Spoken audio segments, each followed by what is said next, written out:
मंजिल तो मिलेगी भटक के ही सही, कि मंजिल तो मिलेगी भटक के ही सही, बदनसीब तो वो है जो घर से निकले ही नहीं। So hello and welcome to the divine word of education. I am your mentor Kartik Shukla. और जैसा कि मैंने तुम्हें आज का ज्ञान दिया कि भाई यदि आपने क्या किया है, जैसे आपके बोर्ड एग्जाम्स है भाई, आपने यूट्यूब पे लेक्चर्स देखे हैं, आपने स्कूल में अपनी क्लासेस अटेंड की हैं, आपने ईमानदारी के साथ उसके लिए मेहनत की है, तो आपने क्या किया, आपने घर से बाहर एक कदम तो निकाला। ठीक है, तो आपको मंजिल अवश्य मिलेगी। बस ये बात है कि थोड़ा सा हमें भटकना पड़ेगा, इधर उधर हमें थोड़ा जाना पड़ेगा। ठीक है, लेकिन बदनसीब तो वो है जिन्होंने अभी तक किताब नहीं खोली है, जो बोर्ड एग्जाम के एक दिन पहले देखेंगे how to complete the whole syllabus in 24 hours. ठीक है, या एक रात जग करके बोर्ड एग्जाम कैसे क्लियर करें, ऐसे लोग भी पढ़े हैं यूट्यूब पे। ठीक है, और फिर उनको क्या मिलता है, क्वेश्चन मार्क। क्या मिलता है, क्वेश्चन मार्क। ये क्वेश्चन मार्क जो एक सिंबल है ना, ये अपने आप में बहुत कुछ बता देता है। लेकिन आप इस क्वेश्चन मार्क को 70 आउट ऑफ 70 बना सकते हैं। आई बात समझ में, 70 आउट ऑफ 70 बना सकते हैं ऐसे करके। ठीक, हमने क्या किया, क्वेश्चन मार्क ऐसे होता है। ठीक है, ये वाला जो था सिंबल, इसको हमने लगा दिया ऐसे, और ये जीरो था जो उसको हमने ऐसे लगा दिया, बस बन गया 70 आउट ऑफ 70।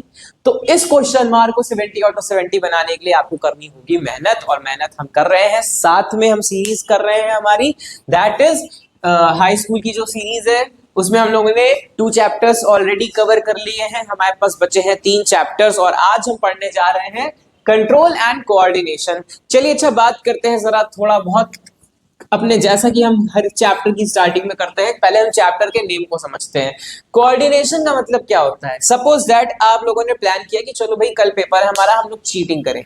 ठीक है, आपने क्या किया, एक ने सोचा, पूरी उसने रणनीति बनाना शुरू कर दी। ठीक है, एक ने पूरी रणनीति बनाई, एक ने क्या किया, कहा कि भाई तुम उस बुक का ये वाला पेज फाड़ के लाना, तुम ये वाला चैप्टर तैयार करके आना, तुम वो वाला चैप्टर तैयार करके आना। और फिर आपस में आपने क्या किया, उससे पूछ करके वाला चैप्टर कर लिया, उससे पूछ के वाला चैप्टर, दूसरे वाले से पूछ के वाला चैप्टर। तो आपने आपस में कोऑर्डिनेट किया। क्या किया, कोऑर्डिनेट किया। आपस में क्या कर रहे हैं, आप एक दूसरे से बातचीत करके एक सारी चीजें तैयार कर रहे हैं, प्रॉपर वे में काम कर रहे हैं, कोऑर्डिनेट कर रहे हैं।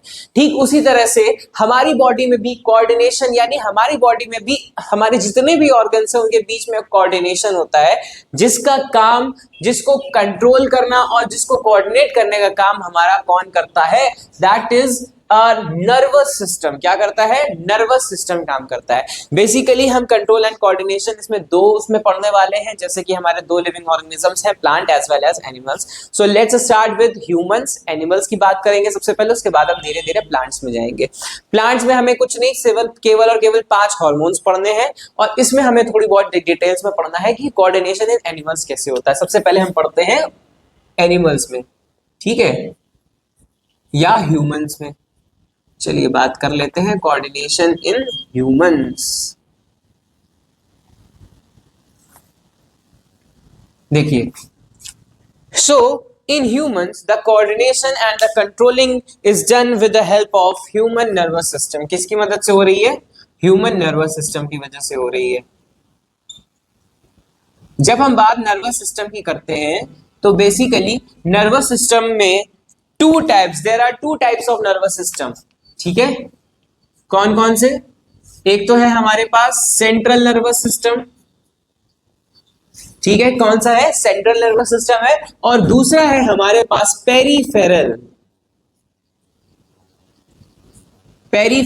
Nervous system. सबसे पहले हम बात करते हैं सेंट्रल नर्वस सिस्टम की। तो सेंट्रल नर्वस सिस्टम पे हमारे पास आते हैं हमारा ब्रेन। कौन आता है, ब्रेन। एंड सेकंड नंबर पर आती है हमारे पास हमारी स्पाइनल कॉर्ड। कौन आती है, स्पाइनल कॉर्ड आती है। जब हम बात करते हैं पेरिफेरल में, तो इसमें आते हैं हमारी जितनी भी नर्व्स हैं ऑल ओवर द बॉडी। तो नर्व्स जितनी होती हैं वो किस में आएंगी, हमारे पेरिफेरल नर्वस सिस्टम में आएंगी। किस पे आएंगी, पेरिफेरल नर्वस सिस्टम पर आएंगी। ठीक है, let's start with the peripheral nervous system. सबसे पहले हम बात करते हैं पेरिफेरल नर्वस सिस्टम की। So basically there are 3 types of nerves. कितनी नर्व्स होती हैं, 3 टाइप्स की होती है। कौन कौन सी, आइए वो भी समझ लेते हैं। There are 3 types of nerves. सबसे पहली जो नर्व्स है वो है हमारे पास स्पाइनल नर्व्स। कौन सी नर्व्स हैं, स्पाइनल नर्व्स हैं। दूसरी नर्व्स है हमारे पास क्रेनियल नर्व्स। कौन सी नर्व्स हैं, क्रेनियल नर्व्स। और last but not the least जो हमारे पास नर्व्स हैं उनको हम बोलते हैं विसेरल नर्व्स। ठीक है, तो ये जो हमारी स्पाइनल है, स्पाइनल नर्व्स हैं, स्पाइनल नर्व्स ऑब्वियसली हमारी किससे अटैच हो रही हैं, हमारी स्पाइनल कॉर्ड से अराइज हो रही है। किससे अराइज हो रही है? स्पाइनल कॉर्ड से। क्रेनियल, एक चीज और बता दे, ब्रेन से रिलेटेड, स्कल से रिलेटेड जितनी भी चीजें हमारे उससे रिलेटेड होंगी, स्कल और फेस से रिलेटेड, वो सब किस में आएगा? हमारे क्रेनियल में आएगा। किस में आएगा? क्रेनियल में आएगा। विसरल नर्व्स, विसरल नर्व्स जो होती हैं वो अराइज होती हैं स्पाइनल कॉर्ड से, ठीक है, but they are connected to the internal organs of the body, ठीक है। स्पाइनल नर्व्स होती हैं arises from the spinal cord along most to the length of the spinal cord and spread throughout the body. ये जो होती हैं ये except head, कहां प्रेजेंट होंगी? Except head, present throughout the body, पूरी बॉडी में present होंगी, केवल और केवल किसको छोड़ के? हेड को छोड़ के। और ये जो क्रेनियल नर्व्स होंगी ये प्रेजेंट इन हेड।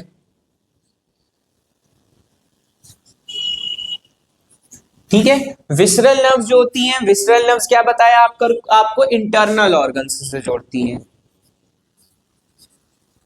कौन से ऑर्गन से जोड़ेंगी? इंटरनल ऑर्गन से जोड़ेंगी। आ गई बात समझ में? तो बेसिकली ये होते हैं हमारा पेरिफेरल नर्वस सिस्टम। यहीं पर एक टर्म आता है भाई स्टिमुलाई का। किसका टर्म आता है? स्टिमुलाई का। स्टिमुलाई है, एक टर्म और लिख लो या तो यहीं पर स्टिमुलस। इनके बारे में भी जरा बात कर लेते हैं। तो स्टिमुलाई या स्टिमुलस क्या होता है? जैसे ही सपोज दैट हमारी क्या हो गया, that the factor which brings the response और change in the environment. Suppose that कोई एक बॉटल थी, ठीक है, आपने क्या किया, आपको पता नहीं था, आपने क्या करा, वो बॉटल बहुत गर्म थी, आपको पता नहीं है कि वो गर्म बॉटल है, आपने उसको पकड़ लिया, तो आपको क्या लगा? क्या लग गया? जल्दी बताओ। आपके इन्वायरमेंट में चेंज आया, आप बिल्कुल कूल डाउन होकर के उसको पकड़ रहे थे, टच किया तो आपने हाथ पूरा पीछे अपना झटक लिया। So the sudden change in the reaction, the sudden change in the reaction और the sudden change, the factor responsible for the sudden change in the environment is known as stimuli और स्टिमुलस। ठीक है, और basically ये हमारा क्या है? तुम्हारा टच हो गया, टच, फील, ठीक है, स्मेल, ये सारी चीजें इसमें कंसीडर करता है। ठीक है, आई बात समझ में? फिर आगे बढ़ते हैं तो हमारे पास एक टॉपिक है दैट इज द रिसेप्टर्स। क्या होता है? रिसेप्टर्स। आइए जरा रिसेप्टर्स से समझ लेते हैं क्या होता है।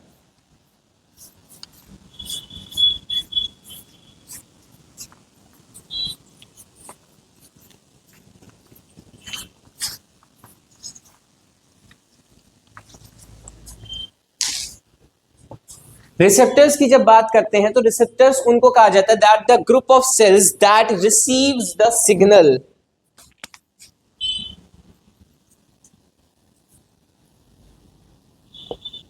रिसेप्टर्स, ठीक है, क्या बात की हमने रिसेप्टर्स में? ग्रुप ऑफ सेल्स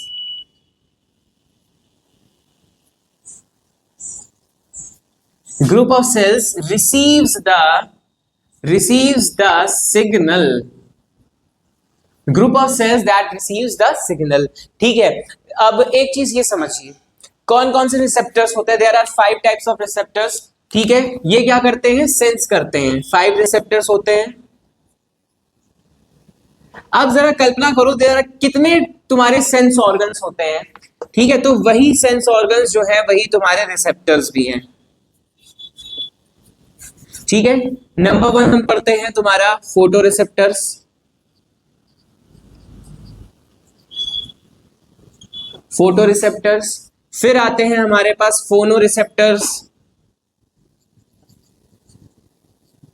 फिर आते हैं हमारे पास थर्मो रिसेप्टर्स, फिर आते हैं हमारे पास ऑल फैक्ट्री,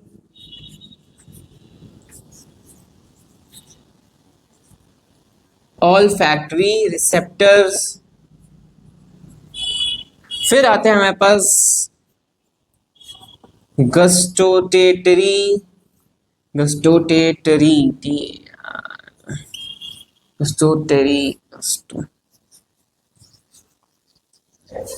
गस्टोटेटरी रिसेप्टर्स।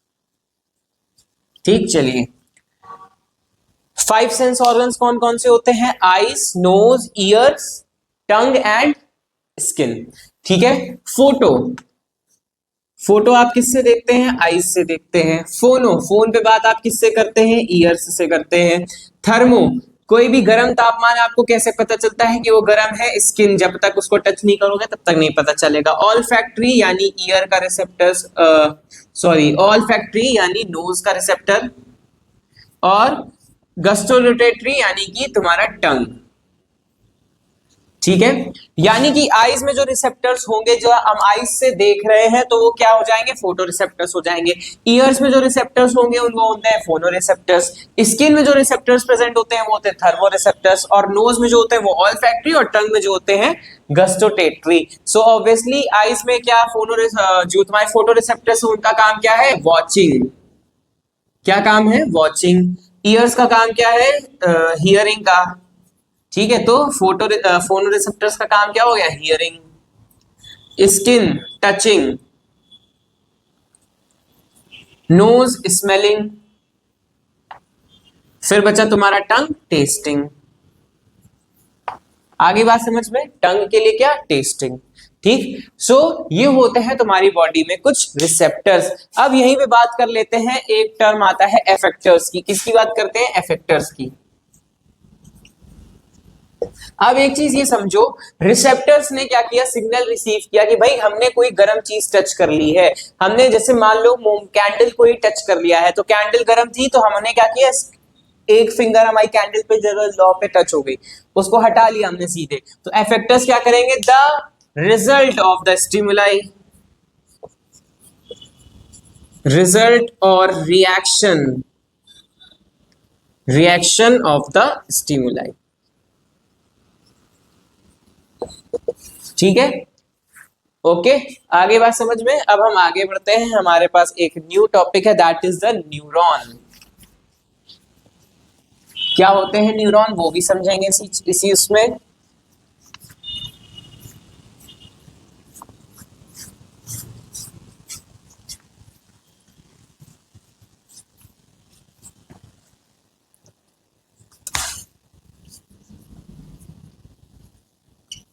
जब हम बात न्यूरॉन की कर रहे हैं, ठीक है, चलिए एक बार हम डायग्राम बना लेते हैं न्यूरॉन का।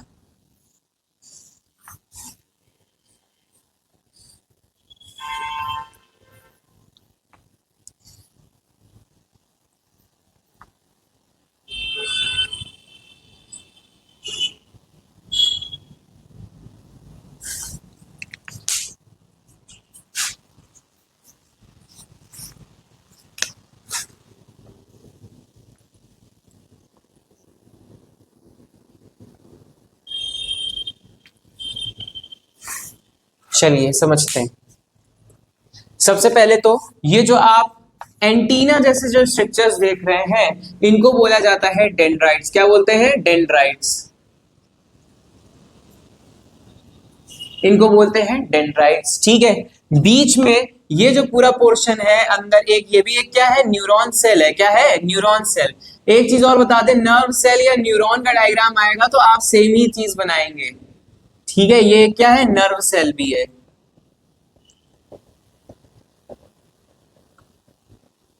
तो बीच में ये जो सेल में क्या चीज भरी हुई है, इसको बोला जाता है क्या? साइटोप्लाज्म। क्या बोलते हैं? साइटोप्लाज्म बोलते हैं। चलिए बना लिया। अब देखिए आगे बढ़ते हैं, तो यहां पर बीच बीच में इन्हीं में प्रेजेंट होते हैं कुछ ग्रैन्यूल्स। क्या प्रेजेंट होते हैं? ग्रैन्यूल्स। तो ये ग्रैन्यूल्स एक साइंटिस्ट ने दिए थे जिनका नाम था निसल। ठीक है, इसलिए हम इसको बोलते हैं निसल्स ग्रैन्यूल्स। क्या बोलते हैं? Nissl's granules. ऑब्वियसली एक तुम्हारा ये सेल है, तो सेल में क्या प्रेजेंट होगा? बीच में तुम्हारे पास न्यूक्लियस प्रेजेंट होगा। क्या प्रेजेंट होगा? न्यूक्लियस। तो ये क्या हो गया तुम्हारे पास? न्यूक्लियस हो गया। क्या हो गया? न्यूक्लियस।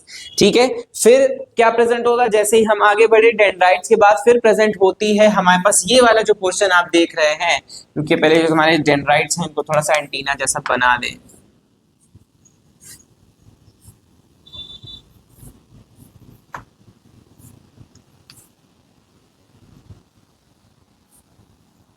ठीक है, अब लग रहा है डेंड्राइट तुम्हारा थोड़ा एंटीना जैसा। फिर ये जो पूरा पोर्शन आप देख रहे हैं, ठीक है, इसमें प्रेजेंट होते हैं कुछ शीट्स।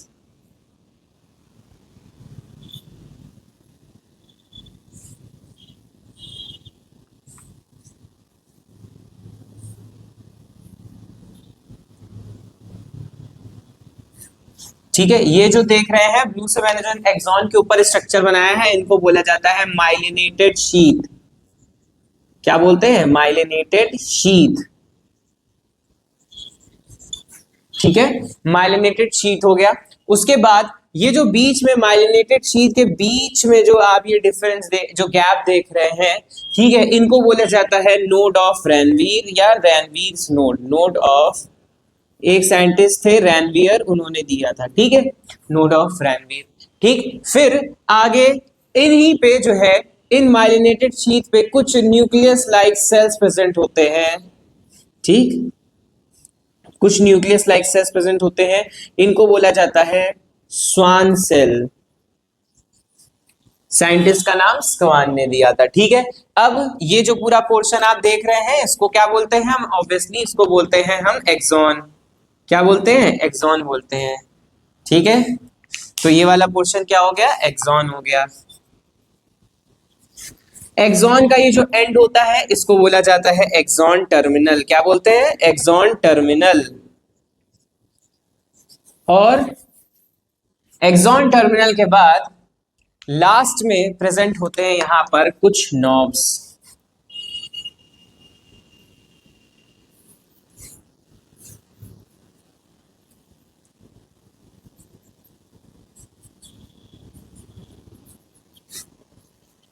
इन नॉब्स को बोलते हैं साइनैप्टिक नॉब्स। क्या बोलते हैं? Synaptic knobs.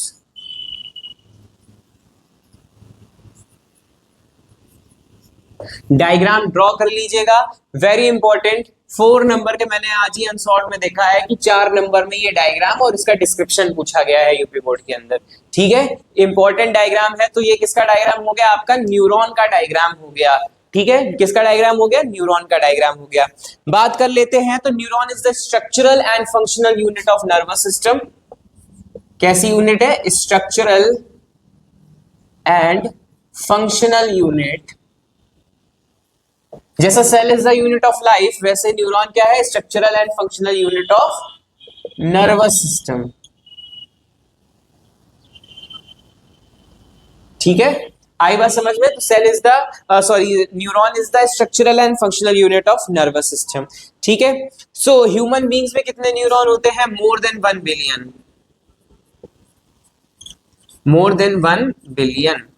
ठीक है, कितने न्यूरॉन होंगे? मोर देन 1 बिलियन न्यूरॉन्स होते हैं। इनका काम क्या होता है? Responsible for the transmission of signal. अब एक चीज और बता दें आपको, यहीं पे क्लियर कर दें कि डेंड्राइट्स क्या करते हैं। डेंड्राइट्स का काम होता है किसी भी स्टिमुलाई के सिग्नल को रिसीव करना और फिर वो पूरी बॉडी में ट्रांसफर करके जो साइनेप्टिक नर्व्स होते हैं उससे दूसरे न्यूरॉन में चले जाते हैं। ठीक, एक यहाँ पे वर्ड आता है, what do you know about synapse.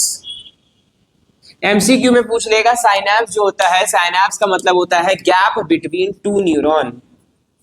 Gap between 2 neuron, 2 neuron के बीच के गैप को हम बोलते हैं साइनैप्स। क्या बोलते हैं? साइनैप्स बोलते हैं। सो बेसिकली ये था तुम्हारा एक न्यूरॉन का स्ट्रक्चर और थोड़ा सा उसके बारे में डिस्क्रिप्शन। फिर हम देख लो डेंड्राइट जो होता है, डेंड्राइट्स का फंक्शन क्या होता है? Dendrites acquire the information and receive impulse from other neuron, किसी दूसरे न्यूरॉन। अब देखो यहाँ पे जैसे तुम्हारा साइनेप्टिक नर्व्स है, यहीं पे तुम्हारा जो है बाकी दूसरे वाले न्यूरॉन का डेंड्राइट्स एक्टिव रहेगा।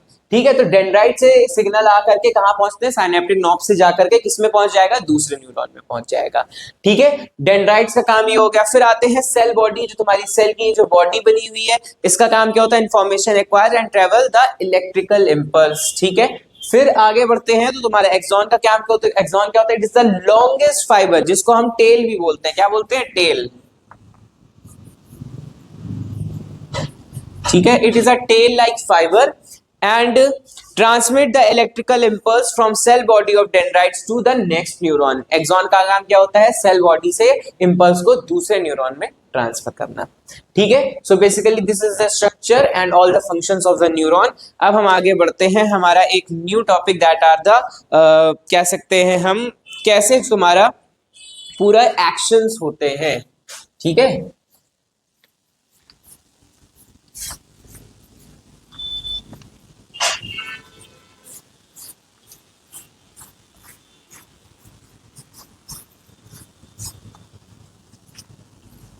देखिए बेसिकली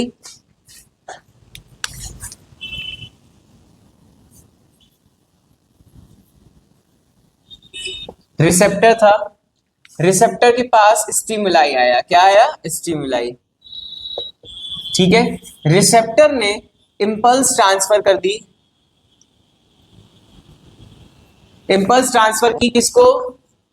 इंपल्स ट्रांसफर की तुम्हारे सेंट्रल नर्वस सिस्टम को, सीएनएस को ट्रांसफर की. ठीक है. जिसमें ब्रेन और स्पाइनल कॉर्ड आते हैं. सीएनएस से इंपल्स कहां गई? तुम्हारे पीएनएस के पास, पेरिफेरल नर्वस सिस्टम, और फिर ये कहां जाएगी? तुम्हारे एफेक्टर्स के पास. रिस्पॉन्स. फिर रिस्पॉन्स कहां गया? एफेक्टर्स के पास गया. ठीक है. यहीं पर अभी हम एक कॉन्सेप्ट भी पढ़ेंगे, हमारा क्या? Reflex action. पहले आप दो टाइप के एक्शंस भी देख लेते हैं. एक होता है वॉलेंट्री एक्शन, वॉलेंट्री एक्शन, और दूसरा होता है इनवॉलेंट्री एक्शन.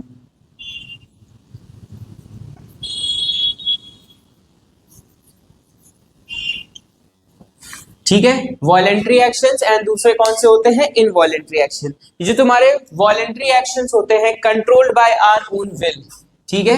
क्या होते हैं? कंट्रोल करते हैं, हम इनको कंट्रोल कर सकते हैं. Control by our own will, हम अपनी स्वेच्छा से इन्हें कंट्रोल कर सकते हैं. और इनवॉलेंट्री कैसे होते हैं?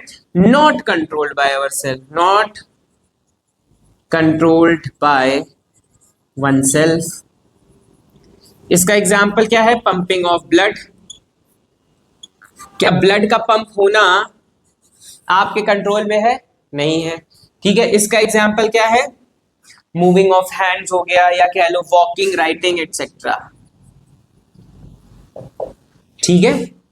ये होते हैं वॉलेंट्री और ये होते हैं आपके इनवॉलेंट्री एक्शन. अब हम बढ़ते हैं हमारा सेंट्रल नर्वस सिस्टम की तरफ. दैट इज हम करने वाले हैं ब्रेन और किसके बारे में? यस, स्पाइनल कॉर्ड के बारे में.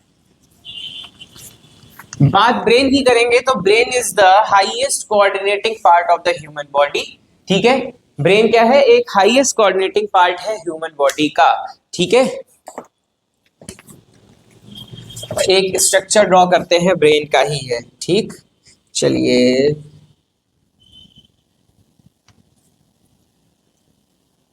जितने भी डायग्राम्स आते हैं बोर्ड के पेपर में उनको इंपॉर्टेंटली भैया पढ़ते रहना.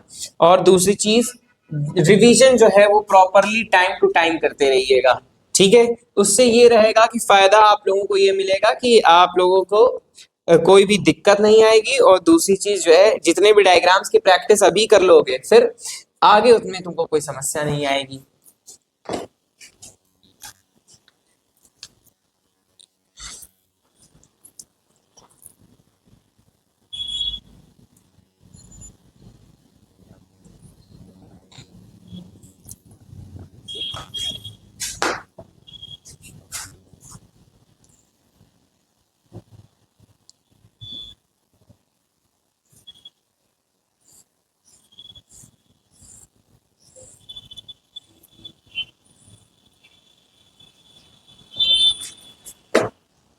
Basically, this is the diagram of your brain.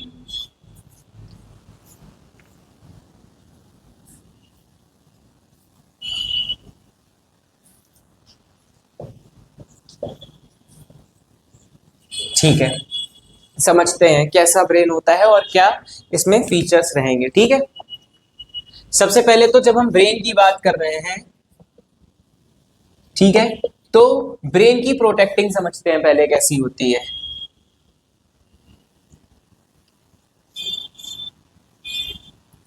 ठीक है. देखिए सबसे पहले जो ब्रेन है आपका, बाहर की तरफ क्या होता है आपका, स्कल होता है। क्या होता है, स्कल। स्कल के बाद brain is protected by 3 meninges, 3 meninges होती हैं। कौन कौन सी मेनिंजेस होंगी अभी हम वो भी पढ़ लेते हैं। ठीक है, एक ये जो हो गई ये हमारी है ब्रेन की इनर लेयर। क्या है, ब्रेन की इनर लेयर है। उसके बाद बीच में गैप होगा, गैप के बाद एक लेयर और होती है मिडिल लेयर,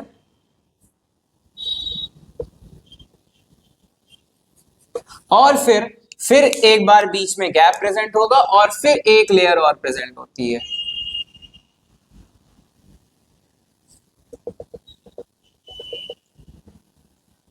और उस सबसे ऊपर बाहर वाला कौन सा हो गया तुम्हारे पास, स्कल हो गया।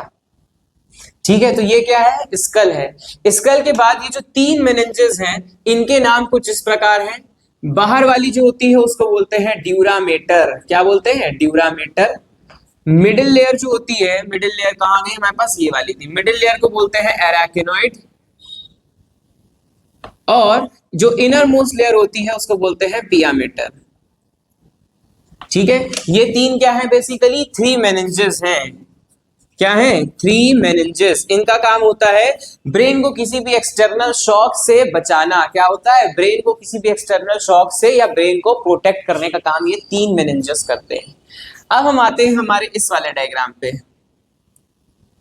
तो इसमें देख लेते हैं कौन कौन सी चीजें प्रेजेंट है। बेसिकली ये समझाने का था तुमको बताना कि ब्रेन में कौन कौन सी चीजें होती हैं। Brain consist of 4 lobes. कितने लोब्स होते हैं ब्रेन में, 4 लोब्स होते हैं। आइए one by one we will going to study this. सबसे पहला ये वाला जो लोब होता है इसको बोलते हैं हम फ्रंटल लोब। कौन सा लोब है ये, फ्रंटल लोब है। कौन सा लोब था ये, फ्रंटल लोब था। उसके बाद आगे बढ़ते हैं तो ये जो ब्लू कलर से मैंने पूरा बनाया है ये होता है आपका पैराइटल लोब। ये कौन सा लोब था, पैराइटल लोब था। फिर ये वाला जो पोर्शन आप देख रहे हैं ये वाला पोर्शन होता है आपका टेम्पोरल लोब। कौन सा लोब है, टेम्पोरल लोब।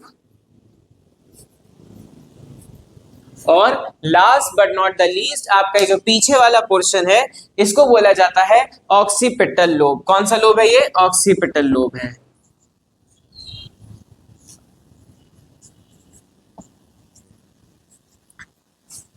ठीक है, यहीं पर हम एक कॉन्सेप्ट और समझने वाले हैं, हमारा पार्ट्स ऑफ ब्रेन का। ठीक है, तो ये जो लोब लगे हैं ये 4 लोब्स है ब्रेन के, और फिर हम पढ़ते हैं पार्ट्स ऑफ ब्रेन। जो तुम्हारा ब्रेन होता है, ब्रेन के बेसिकली 3 पार्ट होते हैं। कौन कौन से, फोर ब्रेन, फिर आता है आपके पास मिड ब्रेन, और फिर आता है हमारे पास हिंड ब्रेन। ठीक है, फोर ब्रेन के 3 टाइप्स होते हैं। सबसे पहला सेरिब्रम, फिर थैलेमस, और फिर हाइपोथैलेमस। मिड ब्रेन का पार्ट्स होते हैं लेकिन आपके सिलेबस में नहीं है तो वो आपको नहीं पढ़ना है। फिर आते हैं हिंड ब्रेन के बारे में, तो हिंड ब्रेन के भी 3 पार्ट्स होंगे, वो भी समझ लेते हैं कौन कौन से होंगे एक बार। हिंड ब्रेन के जो 3 पार्ट्स होते हैं वो कौन कौन से हैं, सबसे पहला सेरिबेलम। ठीक है, सेरिबेलम। फिर दूसरा पॉन्स वेरोली, जिसको हम पॉन्स आप लिखिए। थर्ड नंबर पे आता है मेडुला ऑब्लंगेटा, जिसको आप मेडुला ही लिखिए। ठीक है, अब देख लेते हैं इसमें यहाँ पे कहां प्रेजेंट होंगे। ये वाला जो पूरा पोर्शन है ये है आपका फोर ब्रेन। कौन सा पोर्शन है ये, फोर ब्रेन है।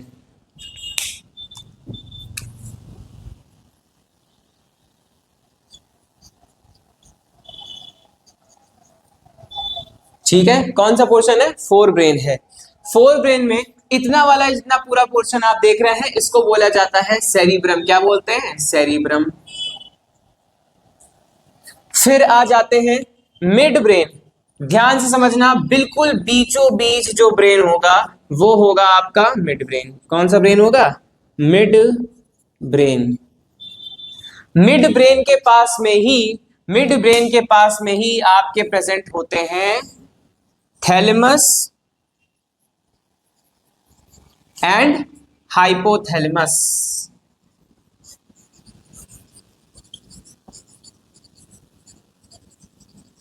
कौन प्रेजेंट हो गए? Thalamus and hypothalamus. अब हम आते हैं हमारे लास्ट पार्ट में, that is your cerebellum, pons and medulla. ठीक है, तो सेरिबेलम, ये वाला जितना पोर्शन आप देख रहे हैं ये होता है सेरिबेलम। ठीक, ये वाला जो पोर्शन है ये है क्या? पॉन्स। और ये वाला जो पोर्शन है ये है आपका मेड्यूला। और नीचे ये जो आपकी जा रही है ये है आपकी क्या? स्पाइनल कॉर्ड है। ये क्या है? Spinal cord. इन तीनों को मिला के क्या बनता है? हमारा हिंड ब्रेन बनता है। ठीक, this is the complete structure of a human brain. ठीक है, कौन कौन से लोब्स हो गए? Frontal lobe, temporal lobe, parietal lobe and that is your occipital lobe. अब हम जरा इस लोब्स को समझ लेते हैं। फ्रंटल लोब, आगे वाला जितना पोर्शन है that is responsible for your mental ability. ठीक है, mental ability, logical reasoning, calculation as well as learning, इतना सारा काम कौन कर रहा है? आपका फ्रंटल लोब कर रहा है। पैराइटल लोब, पैराइटल लोब का काम होता है to receive the sense of pain and emotion. ठीक है, आपको कहीं पे दर्द हो रहा है वो पूरा पोर्शन क्या हो जाएगा? आपके पैराइटल लोब्स में जाएगा।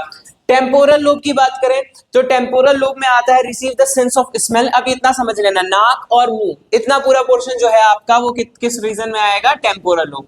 Receives the taste, sense of taste as well as smell, वो काम कौन कर रहा है? टेम्पोरल लोब कर रहा है। साथ ही में एक चीज और बता दे, it also helps in understanding the hearing. यहीं पर आपका काम होता है हियरिंग को समझने का। हम जो बोल रहे हैं वो आप उसको कैसे समझ रहे हैं, वो काम कौन कर रहा है? आपका टेम्पोरल लोब कर रहा है। ऑक्सीपिटल, बेसिकली यहाँ पे ऑप्टिक नर्व्स होती है। आप कभी आई का डायग्राम यदि आप लोगों ने बनाया होगा हाई स्कूल में ही फिजिक्स पे लाइट चैप्टर में, तो आप देख रहे होंगे इतनी बड़ी आप आंख बनाते हैं जो आपके पीछे तक जाती है, तो ऑप्टिक नर्व्स जो है आपके पूरे ऑक्सीपिटल बोन तक, ऑक्सीपिटल लोब तक जा रही है ब्रेन के। ठीक है, तो ऑक्सीपिटल लोब का काम क्या होता है? जो आप देख रहे हैं, जैसे और एक चीज और बता दें, कलर्स को परसेप्शन करना, कलर्स में डिफर करना। अब जैसे कलर ब्लाइंडनेस एक बीमारी होती है जिसमें आप क्या करते हैं, लाल और हरे में कंफ्यूज हो जाते हैं कि बहुत लोगों को हरा लाल दिखता है, लाल हरा दिखता है, तो ऑक्सीपिटल लोब में उनके प्रॉब्लम है।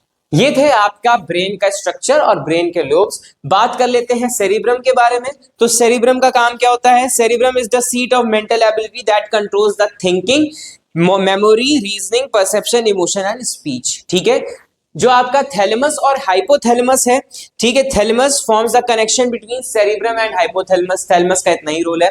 Hypothalamus it is a gland, ये ग्लैंड भी है हमारी बॉडी में, क्या है? ग्लैंड के रूप में भी फॉर्म करती है। And hypothalamus is also controls the urge of eating and drinking. भूख और प्यास जो है वो हमारे हाइपोथैलेमस रीजन का ही पार्ट है। हाइपोथैलेमस की वजह से ही हमको भूख और प्यास लगती है। It also controls the sleep and walking of the body. ठीक है, स्लीप को भी कंट्रोल कर रहा है, हमारी बॉडी को भी वर्क करता है। हिंड ब्रेन, हिंड ब्रेन पे सॉरी मिड ब्रेन की बात कर ले। मिड ब्रेन क्या है? तो मिड ब्रेन के बारे में ऐसा कुछ खास नहीं है। Mid brain is a connection between the fore brain and the hind brain. जब हम हिंड ब्रेन की बात कर रहे हैं तो अगेन हम तीन चीजें पढ़ रहे हैं, that is cerebellum, pons and medulla. तो सेरिबेलम का काम होता है बैलेंसिंग का, as well as it coordinates the motor function and it controls the posture and balance of the body.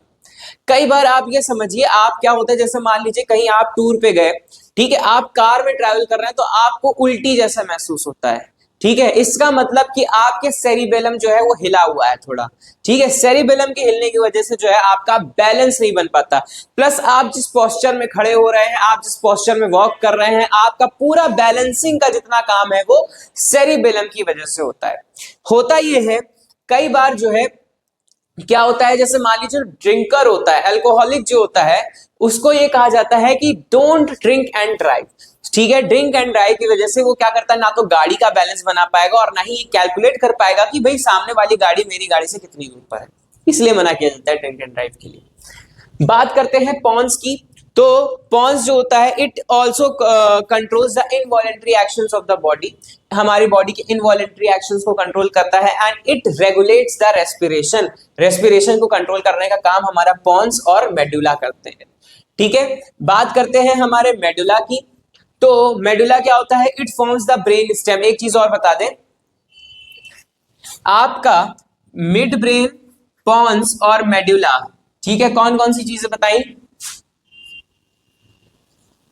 Mid brain plus pons plus medulla, ये मिला करके क्या बनता है, ब्रेन स्टेम बनता है। क्या बनता है, ब्रेन स्टेम बनता है, ब्रेन की जड़। ठीक, ब्रेन स्टेम बनता है। मेडुला क्या हो गया, तो lies at the base of the brain, देखिए ब्रेन के बिल्कुल बेस में प्रेजेंट है, and it controls the involuntary actions like hearing, heart beating, respiration, salivation and vomiting। Clear, brain के बारे में पढ़ लिया। अब हम पढ़ते हैं हमारा next topic, that is the spinal cord. क्या है, स्पाइनल कॉर्ड है।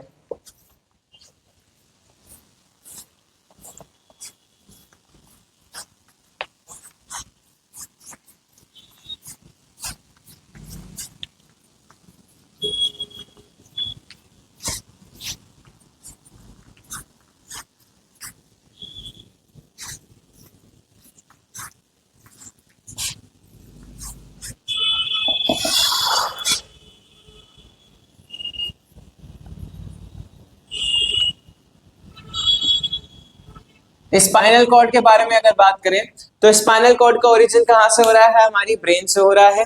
ठीक है, it is a cylindrical structure, begins in the continuation with medulla, brain के मेडुला पार्ट से हो रहा है, that is the part of hind brain. ठीक है, और इसमें कितने कॉलम्स होते हैं, पहली चीज में समझ लो, देयर आर 26 वर्टिब्रल कॉलम। कितने कॉलम्स होते हैं, वर्टिब्रल कॉलम्स होते हैं, वर्टिब्रल कॉलम, रीढ़ की हड्डी हम जिसको कह रहे हैं, बोला जाता है सीधे करो, रीढ़ की हड्डी सीधे करके बैठो, तो स्पाइनल कॉर्ड का ये फंक्शन होता है। Spinal cord surrounds the membrane, meninges इसमें भी प्रेजेंट होती हैं। It pairs the nerves arise from the spinal cord and it also helps the conduction of nerve impulse. ठीक है, और दूसरी चीज, एक चीज और बता दें, जब एक न्यू बॉर्न बेबी होता है उसमें 33 वर्टिब्रल कॉलम होती है, हमारे में कितनी है, 26 वर्टिब्रल कॉलम्स है। ठीक है, जब बात हम स्पाइनल कॉर्ड की कर रहे हैं तो हम यहां पर बात करते हैं रिफ्लेक्स एक्शन की। किसकी करते हैं, रिफ्लेक्स एक्शन की। रिफ्लेक्स एक्शन का मतलब होता है सडन रिएक्शन ऑफ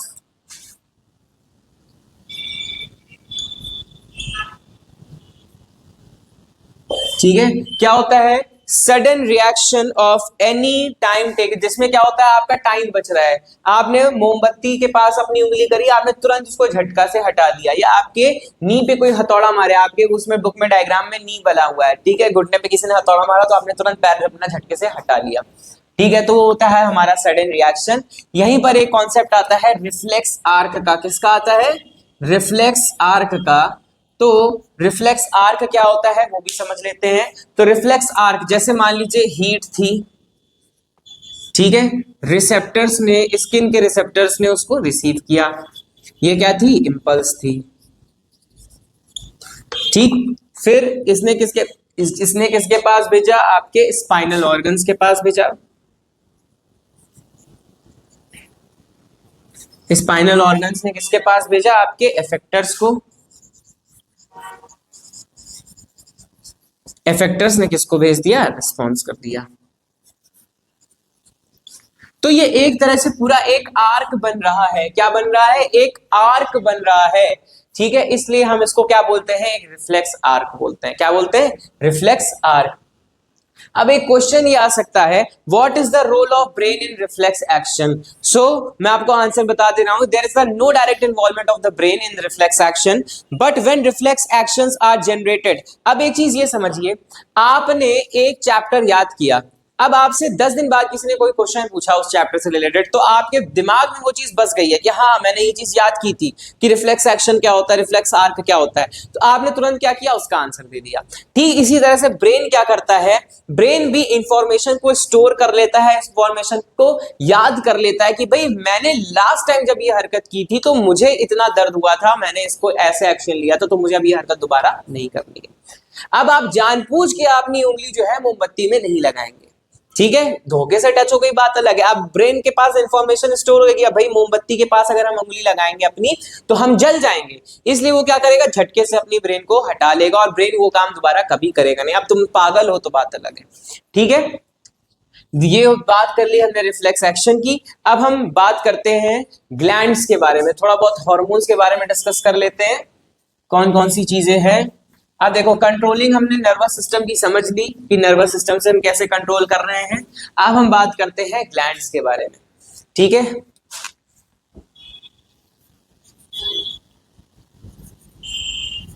फिर हम पढ़ेंगे प्लांट्स के हार्मोन्स और फिर चैप्टर को फिनिश कर देंगे। ग्लैंड्स जो होती हैं, basically glands is a structure which secretes a specific substance to perform function, ठीक है।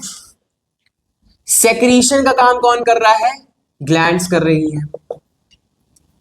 There are three types of glands, there are three types of glands. कौन कौन सी ग्लैंड्स होती हैं,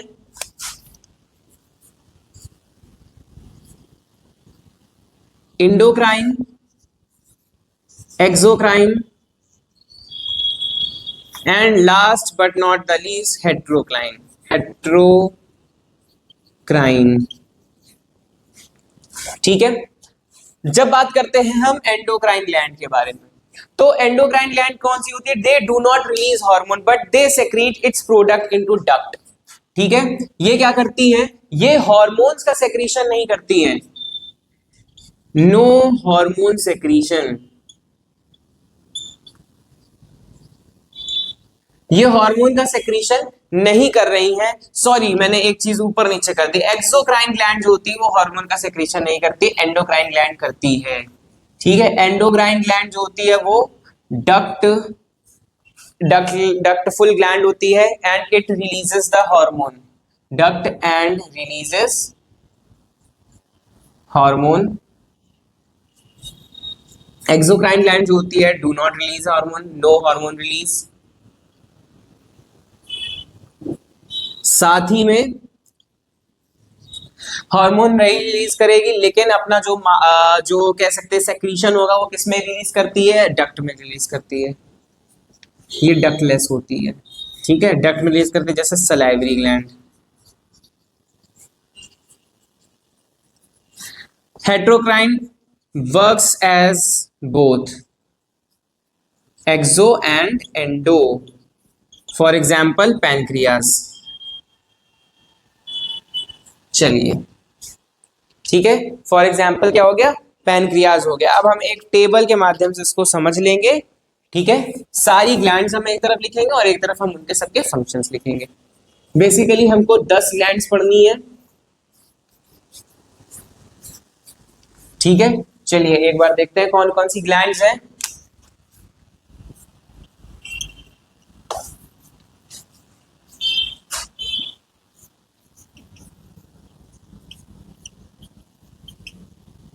हाइपोथैलेमस, पिट्यूटरी, हाइपोथैलेमस, पिट्यूटरी हो गई। फिर हम बढ़ते हैं आगे, हमारी नेक्स्ट ग्लैंड जो होगी वो पीनियल ग्लैंड। पीनियल के बाद आती है हमारे पास, चलिए पढ़ते हैं थायराइड के बारे में। थायराइड ग्लैंड होती है, फिर होती है एक पैराथायराइड ग्लैंड, ठीक है। 1 2 3 4 5 हम इधर कर लेते हैं और 5 हम इस तरफ कर लेंगे। आते हैं हम फिर थाइमस ग्लैंड के बारे में।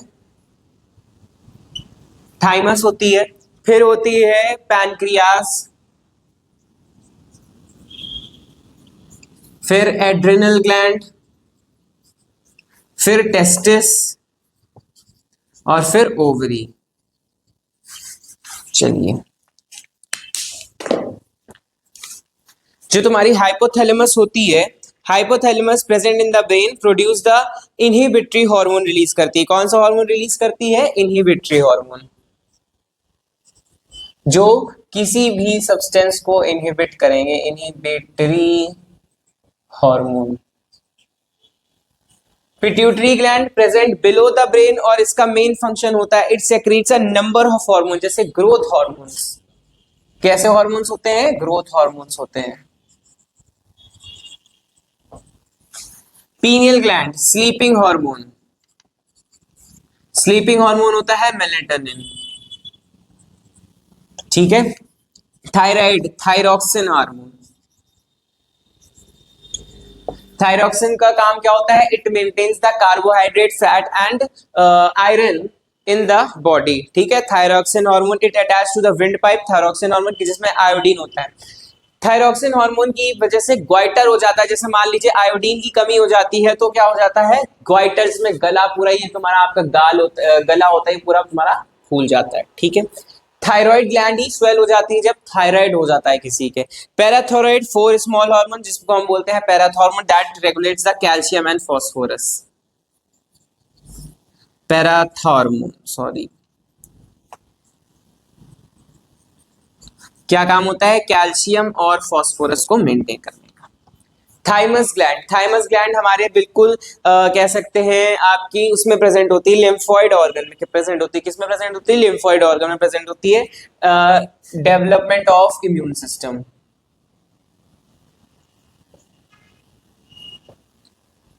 पैनक्रियास, पैनक्रियास दो हार्मोन सेक्रीट करता है, ग्लाइकोजन एंड इंसुलिन। ग्लाइकोजन का काम होता है शुगर लेवल, शुगर लेवल को बढ़ा देना, और इंसुलिन का काम होता है शुगर लेवल को डिक्रीज कर देना, ठीक। आगे बात समझ में। एड्रिनल ग्लैंड किडनी के ऊपर प्रेजेंट होती है, एड्रेनलिन हार्मोन रिलीज करती है। एड्रेनलिन कौन सा हार्मोन रिलीज करती है? एड्रेनल हार्मोन रिलीज करती है, that increase the breathing rate,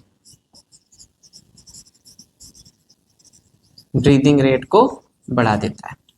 testis obviously कौन सा हार्मोन रिलीज करेंगे?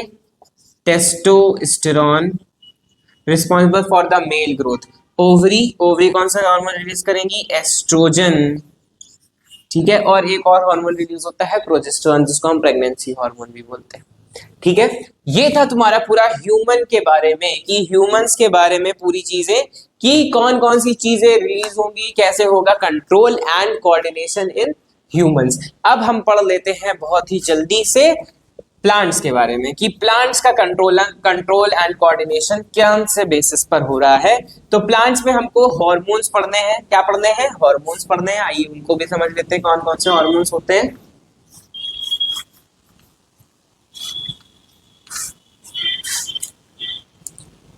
So basically only 5 types of hormones are there in plants, ठीक है। उनको भी बहुत जल्दी शॉर्टली पढ़ लेते हैं, कौन कौन से हॉर्मोन्स होंगे।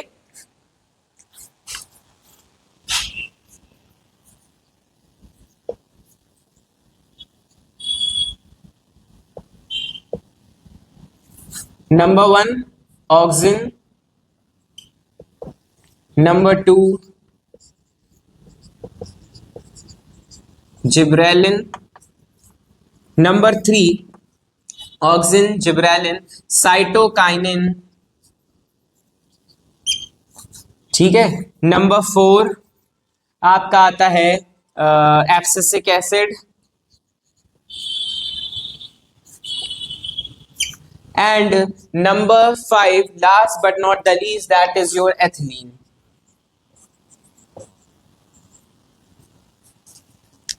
ऑक्सिन वेरी इंपॉर्टेंट हार्मोन, इससे क्वेश्चन हमेशा आता ही आता है, ठीक है। ऑक्सिन को बोला जाता है ग्रोथ हार्मोन। क्या बोला जाता है? Growth hormone in plant.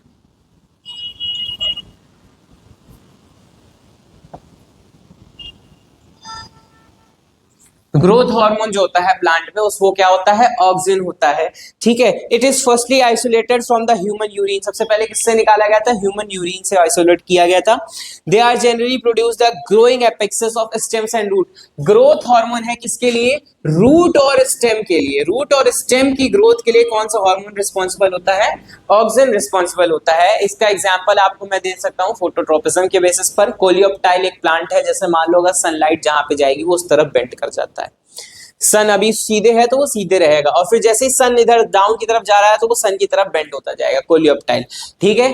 दो ऑक्सिन्स के नाम याद कर लीजिए। दो ऑक्सिन्स हैं आपके IAA, that is indole 3 butyric, indole 3 acetic acid, और IBA that is indole 3 butyric acid, ठीक है। IAA and IBA। Gibberellin, gibberellin की बात कर ले तो there are more than 100 gibberellins present in this world. और जैसे एक बात कर लेते हैं GA1 GA2, ये तुम्हारे कुछ एग्जांपल्स है, वो उसके बारे में बात करेंगे। पहले देख लेते हैं काम क्या होता है। It increase the ability to cause an increase in length of axis. ये क्या करता है? लेंथ बढ़ाता है। Increase in length of axis in plants की जो एक्सिस होती है उनकी लेंथ को इंक्रीज करने का काम कौन करता है? जिब्रेलिन करता है। कौन करता है? जिब्रेलिन करता है। As well as gibberellin causes fruit like apple to elongate and improve its shape. Apple के शेप को क्या करता है? इंप्रूव करता है। जितने भी फ्रूट्स हैं उनको इंप्रूव करता है उनके शेप में आने के लिए। They also delay the sensation. Sensations का मतलब होता है, जैसे मान लीजिए लीफ सेंसेशंस का मतलब होता है लीफ अगर गिर रही होगी तो उसको रोक लेगा कि भाई तुम थोड़ा डिले करके गिरो। फ्रूट जो होगा, फ्रूट जैसे मान लो राइपनिंग ऑफ फ्रूट है, फ्रूट पूरा तरह से पका नहीं तो उसको पकड़े रहेगा कि तुम अभी गिरोगे नहीं। ठीक है, तो गिरने से कौन बताता है? जिब्रेलिन बचाता है। ठीक है, साइटोकाइनिन की बात कर लें तो cytokinin that is the specific effect on cytokinesis, cell division. Cytokinin की बात जब भी आएगी तो बात हम किसकी करेंगे? सेल डिवीजन की करेंगे। प्लांट्स के सेल के डिवीजन के लिए कौन रिस्पॉन्सिबल है? साइटोकाइनिन रिस्पॉन्सिबल है। Helps to the produce new leaves, chloroplast in leaves and lateral shoot growth and adventitious roots as well as promotes the nutrient metabolism. क्या करता है? न्यूट्रिएंट मेटाबॉलिज्म के लिए भी हेल्पफुल है।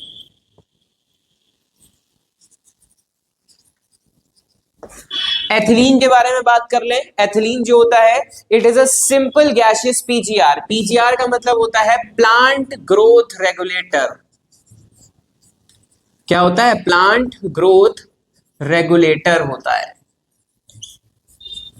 मतलब कि प्लांट की ग्रोथ को रेगुलेट करने का काम कौन करता है? एथिलीन करता है। कौन करता है? एथिलीन करता है। It enhance the respiration rate. क्या करता है? प्लांट्स में जो रेस्पिरेशन है, रेस्पिरेशन रेट को इनहेंस कर देता है या कह लो इंक्रीज कर देता है। It increase the respiration rate. As well as ethylene breaks the seed. जैसे पीनट की सीड जो होती है वो बीच से ब्रेक होती है तो उसको ब्रेक करता है। एथिलीन बट डोमेंसी, पोटैटो में डोमेंसी क्रिएट करता है। डोमेंसी मतलब उसके बीज की उपजाऊ कितनी है। ठीक है, पोटैटो डोरमेंसी के लिए एथिलीन रिस्पॉन्सिबल है। फिर हम बात करते हैं हमारा last topic that is the abscisic acid. Abscisic acid को हम बोलते हैं ABA, एब्सिसिक एसिड, और हम इसको बोलते हैं stress hormone in plant. Plant के जो भी स्ट्रेस होते हैं, प्लांट को भी बहुत स्ट्रेस होता है, यार मुझे अभी खाना बनाना है, मुझे फोटोसिंथेसिस करना है, मुझे रेस्पिरेशन करना है, मुझे ऑक्सीजन जो है निकालनी है, बहुत स्ट्रेस हो। जैसे तुम भी जो है, तुमको अगर हम कहें भैया 1 घंटा लगातार पढ़ो, तुमको बहुत स्ट्रेस, सर जी क्या बोल दिया आपने।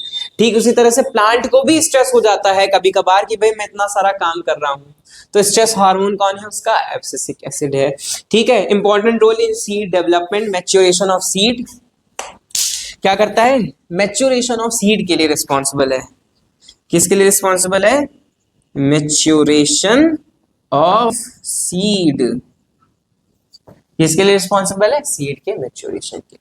So basically this is all for today. हमने एक चैप्टर फिर से कंप्लीट कर लिया है इन आवर वन शॉट। ठीक है, आई होप आज का लेक्चर तुमको पसंद आया होगा। ठीक है, do not forget to like share and subscribe the divine word of education, और पढ़ाई करते रहो। इसी तरह से मेहनत करके तुमको भी अपना लक्ष्य प्राप्त करना है, बोर्ड में अच्छे नंबर लाने हैं। मैनिफेस्ट करो अभी से कि तुमको साइंस में कितने नंबर चाहिए। ठीक है, do not forget to like share and subscribe the divine word of education. I am your mentor Kartik Shukla. Thank you.